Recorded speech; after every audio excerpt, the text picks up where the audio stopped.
Sa tuloy-tuloy na operasyon ng PNP kontra iligal na droga, arestado ang isang lalaki matapos ang buy-bust operation ng mga otoridad sa Davao City. Patrolwoman Aldin Cañazares sa report.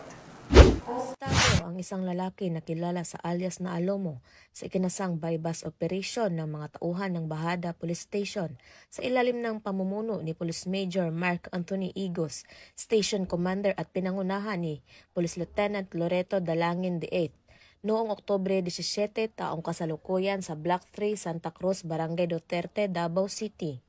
Nasamsam mula sa suspect ang tinatayang 20 gramo ng hininalang shabu na may halagang 136,000 pesos kasama ang iba't ibang kagamitan o manoy ginamit sa iligal na transaksyon gaya ng drug paraphernalia, buy-bust money, bodle money, personal money, coin purse at cellphone.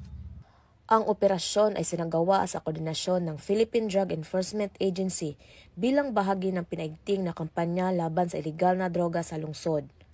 Ang suspect ay kasalukuyang nasa kustodiya ng Bahada Police Station at naharap sa kasong paglabag sa Republic Act 9165 o Comprehensive Dangerous Drugs Act of 2002.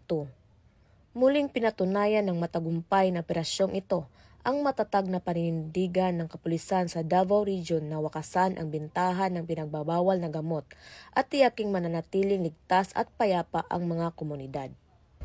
Mula dito sa Police Regional Office 11, ako ang inyong PNN correspondent, Patrolwoman Aldin Cañazares, alagad ng batas, taga-taguyod ng Balitang Pulis.